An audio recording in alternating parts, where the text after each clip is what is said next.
Tuhan sertamu dan sertamu juga. Inilah Injil Yesus Kristus menurut Santo Lukas. Dimuliakanlah Tuhan. Yesus berkata kepada murid-muridnya, "Apabila kalian melihat Yerusalem dikepung oleh tentara, ketahuilah bahwa keruntuhannya sudah dekat. Pada waktu itu, orang-orang yang berada di Yudea harus melarikan diri ke pegunungan. Orang-orang yang ada di dalam kota harus mengungsi, dan orang-orang yang berada di pedusunan jangan masuk lagi ke dalam kota. Sebab itulah masa pembalasan, dan genaplah semua yang tertulis. Celakalah para ibu yang sedang hamil, atau yang sedang menyusui bayi pada waktu itu.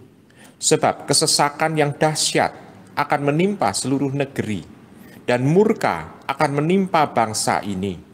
Mereka akan tewas oleh mata pedang dan diangkut sebagai tawanan ke segala bangsa. Yerusalem akan diinjak-injak oleh bangsa-bangsa yang tidak mengenal Allah. Sebab genaplah zaman bangsa-bangsa itu, dan akan tampaklah tanda-tanda pada matahari, bulan, dan bintang-bintang. Bangsa-bangsa di bumi akan ketakutan dan bingung menghadapi deru dan gelora laut. Orang akan mati ketakutan karena cemas berhubung dengan segala sesuatu yang menimpa bumi ini, karena kuasa-kuasa langit berguncangan. Pada waktu itu, orang akan melihat Anak Manusia datang dalam awan dengan segala kekuasaan dan kemuliaannya. Apabila semuanya itu mulai terjadi, bangkitlah dan angkatlah mukamu, sebab penyelamatanmu sudah dekat." Demikianlah Injil Tuhan kita. Terpujilah Kristus. Ibu, bapak, saudara-saudari yang terkasih dalam Yesus Tuhan, Tuhan Yesus menceritakan sebetulnya isi mengenai situasi di mana kota Yerusalem pada waktu itu memang diancam dan diserang oleh bangsa Romawi. Dan kita bisa melihat setelah penyerangan itu, seluruh bangsa Yahudi tidak boleh menempati Yerusalem. Bahkan bait Allah pun itu juga hancur, luluh lantak. Sehingga Yerusalem menjadi kota yang betul-betul 100% Romawi. Karena orang-orang Yahudi tidak boleh menempati lagi tempat itu. Bahkan bait Allah, komplek bait Allah dipakai sebagai tempat ibadah orang-orang Romawi dan dibangun patung-patung Romawi. Dan kita bisa melihat ibu bapak di sana.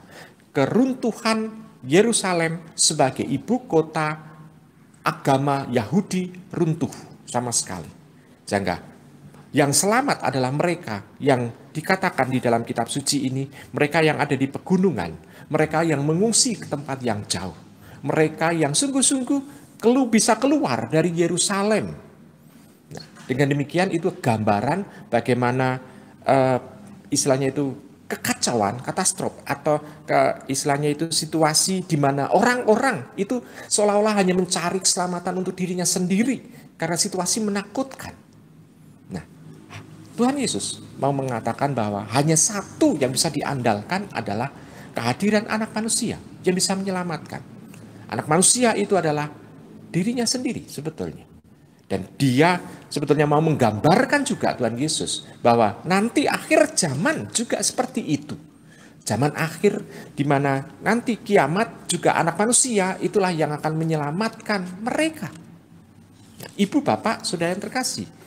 Namun di sini kita bisa melihat nasihat yang terakhir supaya kita bangkit dan mengangkat muka sebab penyelamat sudah datang. Di sana mau mengungkapkan bahwa kalau kekacauan, sesuatu yang tidak nyaman dalam hidup ini tidak boleh menjadi sesuatu untuk meratap, sambat, tidak.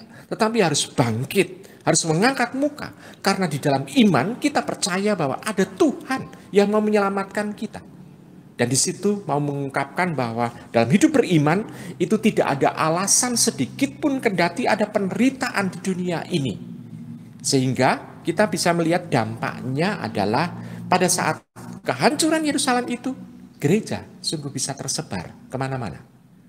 Sehingga orang-orang beriman dari Yerusalem yang membawa iman Kristiani sungguh malah bisa menyebar sampai ke seluruh dunia, belahan dunia. Yang di situ kita bisa melihat di balik situasi yang menderita, membuat orang itu merasa tidak nyaman, ada sesuatu yang indah di baliknya.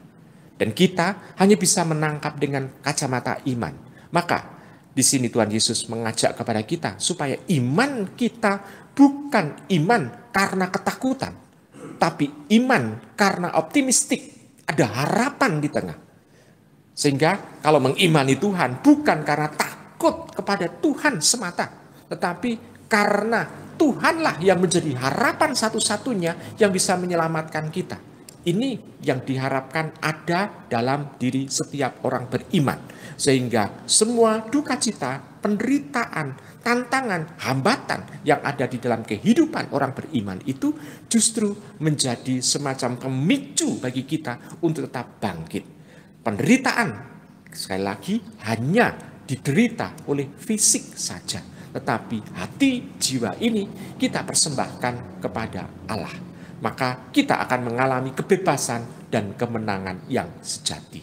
Selamat merenungkan.